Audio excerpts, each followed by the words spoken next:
नमस्कार दोस्तों, मेरा नाम डॉक्टर नोवेश।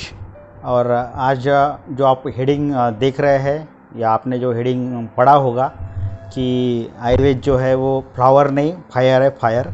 तो इसी के संदर्भ में मैं आपसे आज बात करूंगा कि किस तरह से ये शास्त्र जो है चिकित्सा शास्त्र और फिर आरोग्य को आपको सही रखने वाला शास्त्र कैसा कार्य करता है, इसी के बारे में आज आपको एक जिसे कहते हैं कि अवगत कराऊंगा, जिसकी फैक्ट जो है वो आपको मालूम हो।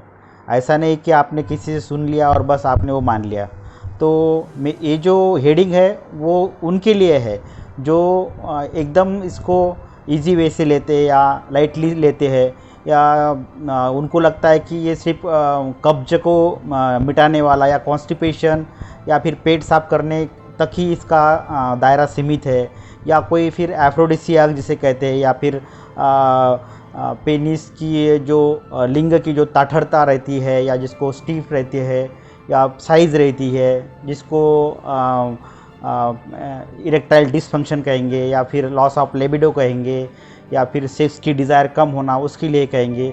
तो बहुत सारे लोग सिर्फ यहाँ तक ही इसको सीमित मानते हैं या फिर यहाँ तक कि इसको समझ पाते हैं। लेकिन मैं लगभग इसमें जो ग्रेजुएशन और पोस्ट ग्रेजुएशन करने के बाद में और लगभग 11 साल के ऊपर प्रैक्टिस करने के बाद में मैंने जो अलग अलग बीमारियों पे हज़ारों पेशेंट के ऊपर इसको आजमाया है, प्रॉपर वे से इसको जो है प्रयोग किया है, और उसके बाद में मैंने ये रिज़ल्ट पाए हैं। कोई मुझे पूछते हैं कमेंट्स करके कि आपने सुवर्ण प्राशन को बोल दिया तो इसका कोई कॉम्प्लिकेशन तो नहीं है, इसका क्या प्रूफ है। ये जो बातें हैं ये जब तक आप उसमें जाएंगे नहीं तब तक आप इसको कुछ नहीं समझ पाओगे। ये सुवर्ण भस्म है या फिर कोई भी भस्म रहे, एक सिंगल सुवर्ण भस्म की बात नहीं करूँगा मैं, जो भी भस्म रहेंगे वो भस्म मीन्स वो मेटल नहीं रहता है।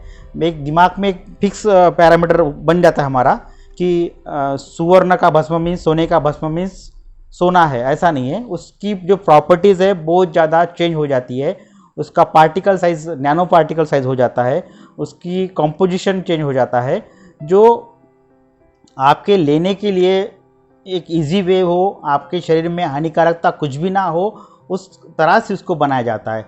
सिर्फ भस्म मीन्स ऐसा नहीं कि उसका पाउडर बना लिया और आपको खाने के लिए दे दिया, ऐसा नहीं रहता है। उसमें प्लांट भी कुछ ऐड करते हैं, प्लांट की भावना रहती है, उसमें अलग अलग उसका शोधन रहता है, पाचन रहता है, उसका सात्विकरण है, उसका आगे में उसको करते हैं। तो ये अलग अलग उसकी स्टेप रहती है, उसके बाद में हम उसको खाते हैं। ऐसा नहीं कि सोने का एक आधा सिक्का ला लिया, उसका बारीक कूट लिया उसको और उसको खा लिया, ऐसा नहीं रहता है। तो अलग अलग उसमें फिर कुकुट पार्ट रहते हैं, जिसको कहेंगे कि हम उपले के अंदर में उसको रख के उसको गर्म करते हैं। तो महापूट है, गजपूट है, कुक्कुट है। तो ये अलग अलग तरह के पूट है, जिसमें जो उपले की संख्या है 1500 रहती है, 1000 रहती है। तो उसको आग के अंदर उसको एक तरह से उसमें प्रोसेस होता है, आग के अंदर में उसको रख के। ये अलग अलग तरह के उसमें जिसको कहेंगे कि इंस्ट्रूमेंट रहते हैं, उसके अंदर में वो मेटल रहेगा और उसको फिर प्रोसेस में लाएंगे और बनाएंगे फिर भस्म को। तो इस तरह से वो अलग प्रोसीजर है, रसशास्त्र में उसका पूरी तरह से वर्णन है। और ये जो आयुर्वेद शास्त्र है लगभग मैं कहूँगा कि आज से 4000 के ऊपर, पिछले 4000 के ऊपर से ये चला आ रहा है।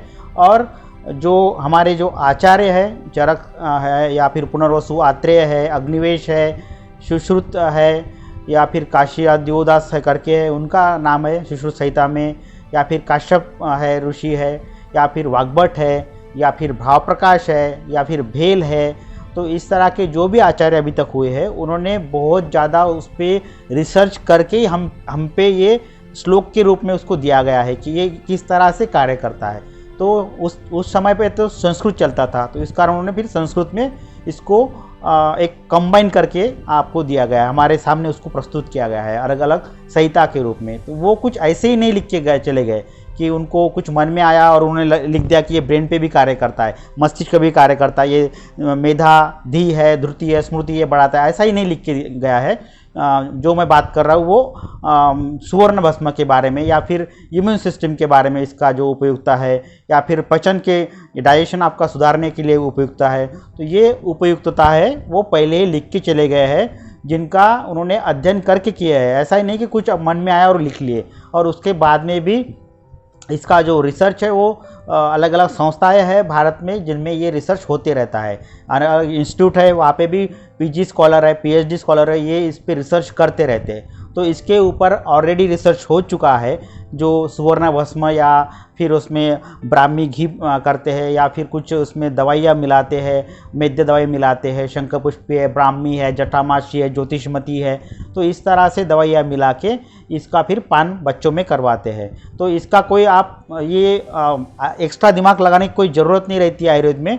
ये पहले से बहुत अच्छा सटीक लिखा गया शास्त्र है, और इसमें और भी वर्क चल रहा है। ऐसा नहीं कि पूरा वर्क स्टॉप हो गया है, उन्होंने लिख के दे दिया हमें और हमने इसको यूज़ करना शुरू कर दिया, ऐसा नहीं है। ये जो शास्त्र है ये अभी भी टेस्टिंग इसकी चल रही है, रिसर्च चल रहा है, अलग अलग संस्थाओं में चल रहा है। सिर्फ आपको आँख खोलने की ज़रूरत रहती है कि ये वाकई में किस तरह इसका रिसर्च है, जो भस्म का रिसर्च है किस तरह हुआ है, किस कंडीशन में हुआ है, ये आप सिर्फ उसको खोजने की ज़रूरत है। आप खोजते नहीं हैं और डायरेक्टली यहाँ पे आके आप बोल देते हैं कि इसका क्या प्रूफ आप बोल रहे हैं। तो ये प्रूफ आपको सब मिल जाएगा, सिर्फ आपको नज़रिया आपका बदलना चाहिए आयुर्वेद के प्रति में। मैं लगभग 11 साल के ऊपर इसमें कार्य कर रहा हूँ, और मुझे ये पता है कि ये बहुत ज़्यादा कारगर आयुर्वेद शास्त्र है। सिर्फ इसका जो है रेगुलरली जो स्टडी करना जो रहता है, पढ़ाई करना जरूरी रहता है, और अलग अलग वे से इसको यूज़ करना रहता है। आयुर्वेद शास्त्र सबको लगता है कि चूरन कुछ होगा, ऐसा पाउडर होगा। अभी ये चूरन का विषय नहीं है, कैप्सूल फॉर्म में आता है, घी भी कैप्सूल फॉर्म में आती है। ऐसा नहीं कि चम्मच से घी कड़वाहट का पी लिया, ऐसा नहीं रहता है। काढ़े की भी दवाई गोली आती है, ऐसा नहीं कि आपको काढ़ा पीना पड़ेगा, उसकी भी गोली आती है। उसका घनसत्व बना के उसकी गोली अभी मार्केट में अवेलेबल है। तो आप अपने दिमाग से ये जो पुराना जो आपके दिमाग में फीड हुआ है, जो भी हार्डवेयर कहेंगे, सॉफ्टवेयर कहेंगे, जो भी आपको फीड करके रख दिया है वो पहले डिलीट करना जरूरी है। उसके बाद में ही आप इसको अलग से इंस्टॉल कर पाएंगे, जो मैं आपको बता रहा हूँ। मैंने जो अभी तक जो ट्रीटमेंट पार्ट में देखा गया, मैं उसके कुछ नाम लूँगा आपको, कि संधिवात है जिसको ऑस्टियोआर्थराइटिस के एक समान माने जाएंगे। अगर आपको इजीली समझ में आएगा तो ऑस्टियोआर्थराइटिस नी जॉइंट का, तो उसमें बहुत अच्छा रिजल्ट आता है। मैंने खुद देखा है, और ये परमानेंटली क्यूअर देखा है। ऐसा नहीं कि आपने कुछ दवाई ले लिया, उस समय के लिए आपको अच्छा लगा, बाद में नहीं, ऐसा नहीं है। आपका ये परमानेंटली क्योर होता है। रूमेटॉइड आर्थराइटिस आमा जिसे कहेंगे, या फिर लो बैक एक है, या फिर सर्वाइकल स्पॉन्डिलोसिस है, लंबर स्पॉन्डिलोसिस है। इसमें भी ये मैंने इसमें एक जिसे कहेंगे कि बेहतरीन रिजल्ट इसमें देखे गए हैं।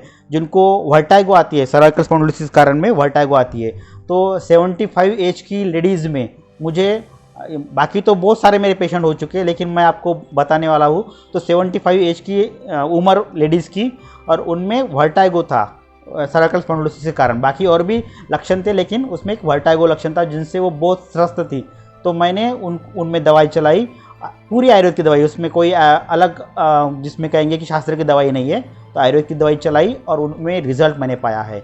उसके बाद में अगर देखेंगे कि साइटिका में जो गुरुद्रसी कहेंगे साइटिका, उसमें भी रिजल्ट है। वातरक्त या गाउट जिसमें यूरिक एसिड बढ़ जाता है, तो वो भी मैंने उसमें रिजल्ट देखे है। बाद में अगर मैं कहूँगा कि डायबिटीज़ में, डायबिटीज़ हर एक 6 व्यक्ति के पीछे एक व्यक्ति हमारे इंडिया में है। इसको हम कहेंगे कि डायबिटीज़ का राजधानी जिसको कहते हैं, पूरे देश की, पूरे विश्व की राजधानी कहेंगे हम इंडिया को। तो इसमें भी मैंने रिजल्ट पाया है। इनका ब्लड शुगर लेवल ये नॉर्मल 150 के बिलो में ही रहता है। मैंने अभी तक पेशेंट में जांच भी मैं करता हूँ, ऐसा नहीं कि दवाई खिलाते रहा हूँ, ऐसा नहीं है। उसमें मैंने जांच भी की है, तो फास्टिंग जो रहता है 110 के बिलो में, 140 के बिलो में पोस्ट प्रांडियल ब्लड शुगर, तो ये मैंने खुद मैं अभी भी पेशेंट के ऊपर मैं कंटिन्यू कर रहा हूँ मेडिसिन का, और उनमें फिर नॉर्मल शुगर लेवल पाई जाती है सिर्फ आयुर्वेद की दवा से। ऐसा नहीं कि उसमें कोई मैं एलोपैथी चला रहा हूँ, सिर्फ आयुर्वेद की दवा से। हृदय विकार में भी मैंने देखा है कि जिनकी डिसलिपिडीमिया है उसमें भी मैंने रिजल्ट पाया है कि जिनका कोलेस्ट्रॉल बढ़ गया, ट्राइग्लिसराइड बढ़ गया है, एलडीएल एचडीएल ये जो है नॉर्मल रेंज में नहीं है, तो उनमें मैंने रिजल्ट देखे हैं। जिनका बीपी हाई है उनमें भी मैंने रिजल्ट पाए गए। तो ये आप कंडीशन जो रहती है इसमें भी हमने रिजल्ट देखे हैं। बाकी अगर लेडीज़ की बीमारियां रहे, ल्यूकोरिया रहे, या फिर कोई फाइब्रॉइड रहे, या फिर कोई सिस्ट रहे, पॉलीसिस्टिक ओवरियन डिसीज, पीसीओडी रहा, पीसीओएस रहा, या फिर जिनको अमेनोरिया है या डिसमेनोरिया है या पॉलीमेनोरिया है या मेनोरेजिया है, इस तरह की कंडीशन में भी मैंने रिजल्ट पाए गए। जिनको ब्लीडिंग बहुत ज़्यादा होती है, जिनका उम्र लगभग 50-55 साल के आसपास होगा, 50 के आसपास, 50-55 मेनोपॉजल वुमन, और उनमें फिर ब्लीडिंग रुक नहीं रही थी। उनमें एंडोमेट्रियोसिस था उनका, और कुछ उसमें फाइब्रॉइड भी था। तो मैंने उनमें कंटिन्यू ट्रीटमेंट किए, उनका पूरा विश्वास मेरे पे ऊपर था, और उनकी मैंने ब्लीडिंग टोटली रुकवा दिए। तो उनमें ब्लीडिंग बहुत ज़्यादा हो रही थी, बहुत सीवियर ब्लीडिंग थी। उनको सर्जन जो भी है उन्होंने उनको रिमूव करने के लिए, हिस्टेरेक्टोमी करने के लिए कहा था, लेकिन दवाई से उनका पूरी तरह से ब्लीडिंग रुक गया।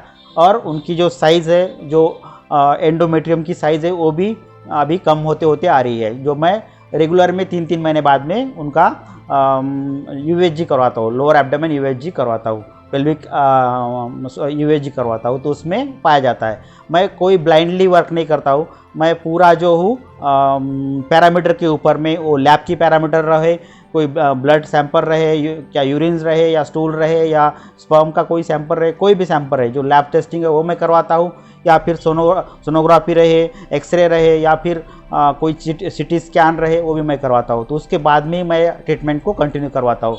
उसके बाद में आपको हाइपर एसिडिटी का, तो मैंने हाइपर एसिडिटी में बहुत अच्छे रिजल्ट देखे हैं। वमन इसमें जरूर करवाना है, वमन और वीरेशन आपको जरूर करवाना है। वमन वीरेशन आप करवाते हैं तो आपको, और कुछ ट्रीटमेंट भी चलेगी उसमें साथ में, तो हाइपर एसिडिटी में बहुत अच्छे रिजल्ट मिलते हैं, और आपको कोई भी दवाई लेने की ज़रूरत नहीं होती है। सिर्फ आयुर्वेद के दवाई से आपको हाइपर एसिडिटी आपकी मैनेज हो जाती है। ये मैं पूरी तरह से एकदम क्या कहते हैं कि डंकी की चोट पे मैं आपको ये आज बात कराऊंगा कि हाइपर एसिडिटी का कोई दवाई लेने की ज़रूरत नहीं होती है, सिर्फ आप आयुर्वेद से ही आप उसको मैनेज कर सकते हैं।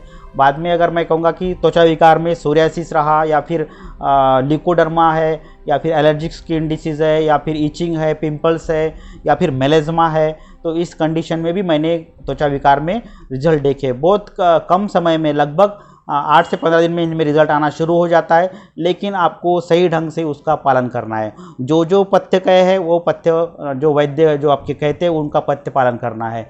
एक आप सेवन करते हैं तो आपका औषध खाने की कोई ज़रूरत नहीं है। अगर आप पथ्य सेवन नहीं करते तो औषध खाने से भी कुछ नहीं होगा। तो ये लोलिम्बराज है, साउथ के जो शास्त्रकार हुए हैं उन्होंने लिखा गया है।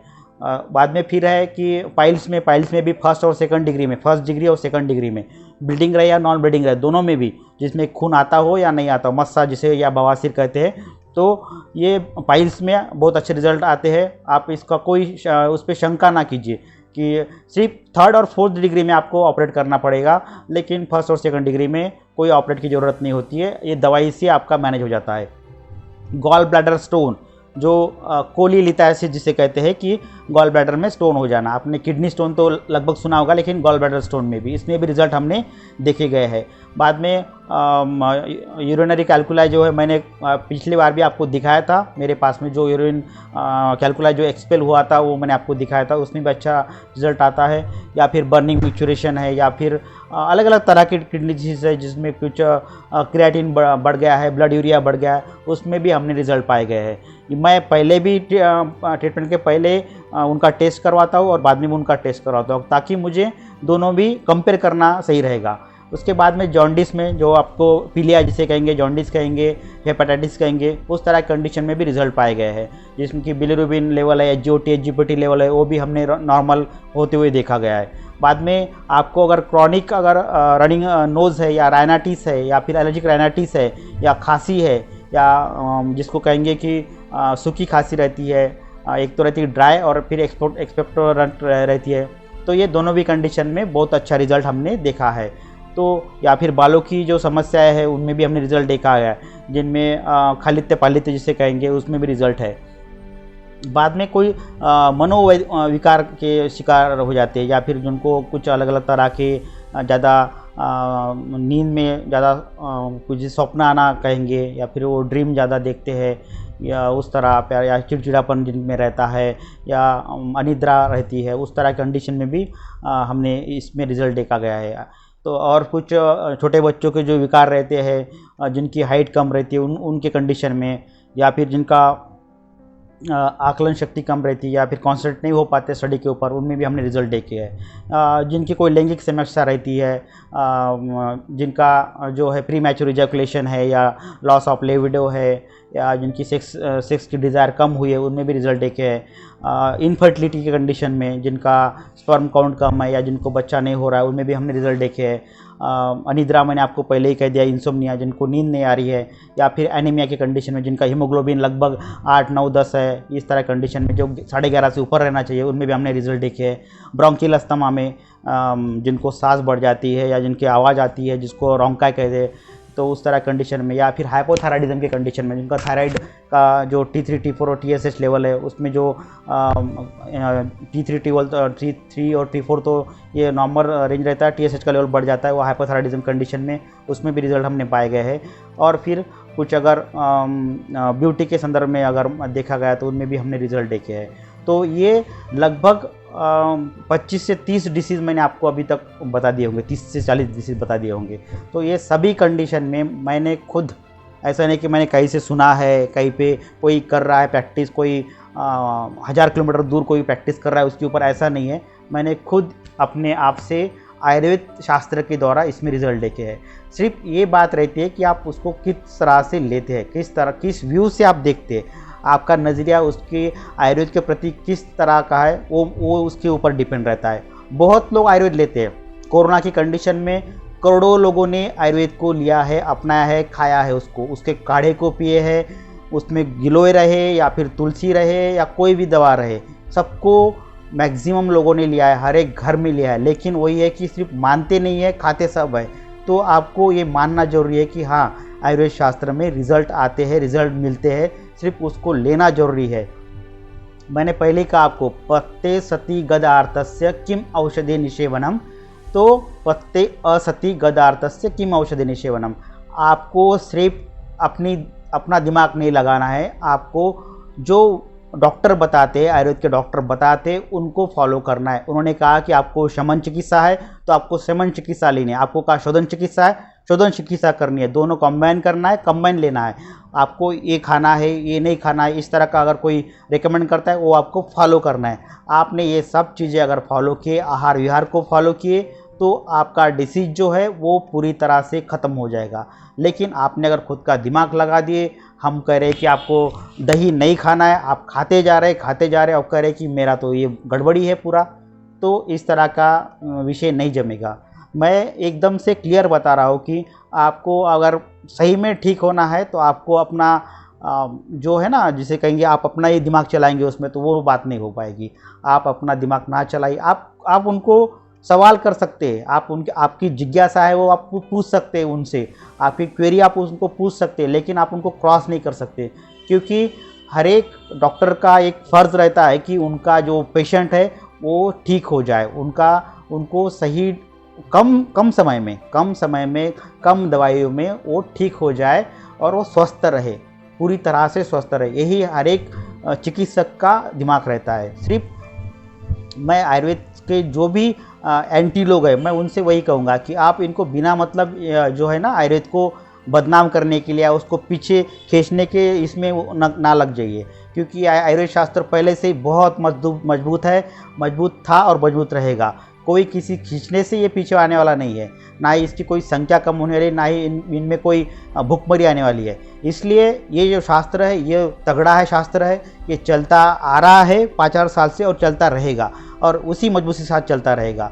क्योंकि मैंने ये खुद, मैं बिना जांच किए ये नहीं कहूँगा, या किसी मैंने देखा ही नहीं है और मैं कैसे जा रहा हूँ, ऐसा नहीं है। मैंने खुद अपने लाइफ में इसको देखा है, परखा है, जाना है। इसीलिए मैं कह रहा हूँ कि आयुर्वेद शास्त्र की ये सभी जो डिसीज़ है, इसके आगे भी बहुत सारे डिसीज़ है, एकदम इसको हम इतने कम समय में नहीं कर पाते, क्योंकि मुझे पता है कि यूट्यूब के ऊपर सिर्फ 2 मिनट 3 मिनट का वीडियो देखने में लोग बहुत अच्छा मान लेते हैं, उनको बहुत सही लगता है। लेकिन जब वीडियो लंबा हो जाता है तो उनमें फिर वो इंटरेस्ट नहीं आता पाता है। तो इसीलिए जितना कम समय में हो सके, तो भी मुझे लग रहा है कि 20 मिनट के आसपास हो ही रहा है, तो कम समय में हो सके मैं उतना कह रहा हूँ कि आयुर्वेद के प्रति जो अपनी जो निष्ठा है उसको आप बरकरार रखिए, बढ़ाइए, उसमें निष्ठा बढ़ाइए, उनका आप कॉन्फिडेंस लीजिए, उनको कॉन्फिडेंस में लीजिए आयुर्वेद को। ऐसा नहीं कि बिना कॉन्फिडेंस के आप ले रहे हैं। और आपको जो चिकित्सा करनी है, ट्रीटमेंट का पार्ट करना है, वो उसी डॉक्टर के पास करना है जो वाकई में पढ़े हैं, उसमें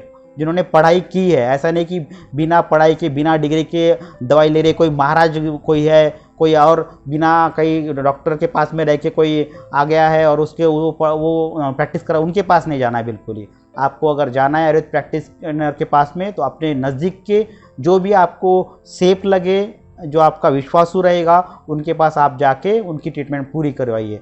और ट्रीटमेंट जो है वो टोटली फॉलो करिए। ऐसा है नहीं कि 8 दिन ले लिए और बस छोड़ दिए, ऐसा नहीं किया, अरे सर ये तो रिजल्ट ही नहीं आ रहा, 8 दिन तो हो गए मेरे, 8 दिन 5 दिन 4 दिन इससे कोई रिजल्ट नहीं आएगा। आप इसको मजाक में ना लीजिए उसको। आपको अगर सही में इसको सीरियसली लेना है तो आप टोटली उसको ट्रीटमेंट को फॉलो कीजिए। महीने का चल सकता है, 3 महीने का चल सकता है, 6 महीने का ट्रीटमेंट चल सकता है, क्योंकि डिसीज़ भी उसी तरह से लंबा होता है। ऐसा नहीं कि कल आपको खांसी आ रही है आप आयुर्वेद डॉक्टर के पास चले गए। आपकी जब खांसी कोई भी दवाई से नहीं बैठते तब आप आयुर्वेद प्रैक्टिशनर के पास जाते हैं। तो आपको ये दिमाग में लाना है कि मुझे अगर ठीक होना है तो इसको समय देना पड़ेगा, पूरी बात माननी पड़ेगी। उन्होंने कहा कि वमन करवाना है वमन करवाना है, विरेचन है तो विरेचन करवाना है, टोटली उनको फॉलो करना है। पथ्य जो बातें कही गई है, खाना नहीं है नहीं खाना है, तो वो अगर आप फॉलो करते हैं तो आपको बहुत रिजल्ट अच्छे मिलेंगे। मैंने खुद देखा है, लगभग मैं 11 साल से यही करते आ रहा हूँ। मैं मेरे पेशेंट को मैं पूरी तरह से लिख के देता हूँ कि आपको ये चीज़ें नहीं करनी है। जैसा एक सादी सिंपल सी बात कहता हूँ कि काजू का सेवन या फिर पालक का सेवन या टमाटर का सेवन ये नहीं लेना है जिनको बार बार किडनी का स्टोन होता है, क्योंकि इसमें ऑक्सैलिक एसिड रहता है। ऑक्सैलिक एसिड का परसेंटेज इसमें ज़्यादा रहता है, इसलिए नहीं लेना है। तो ये अगर आप बात नहीं समझते हैं तो आप क्या आयुर्वेद लेके क्या मतलब रहेगा। आपको अगर समझना है तो आयुर्वेद को पूरी तरह से समझना पड़ेगा। जैसे कि बहुत ज़्यादा आप हेवी खा लिए और आप कहेंगे कि मुझे अम्लपित्त तो होना ही नहीं चाहिए। आपको अगर एसिडिटी का सही में अगर रिजल्ट चाहिए तो आपको आपकी जीभा पे है, आपके स्वाद पे थोड़ा सा कंट्रोल रखना पड़ेगा। आपको मसाले वाली चीज़ें, तीखी चीज़ें, ज़्यादा हेवी चीज़ें, पचने में जड़ चीज़ें, ये आप नहीं ले सकते। आप जितना ईजी वे से उसको लेंगे, सही ढंग से लेंगे, तो ही आपको रिजल्ट आएगा। बहुत अभी ज़्यादा समय ना लेते हुए मैं आपसे यही कहूँगा दोस्तों कि ये आयुर्वेद शास्त्र जो है ये हमारे इंडिया का शास्त्र है, भारत का शास्त्र है।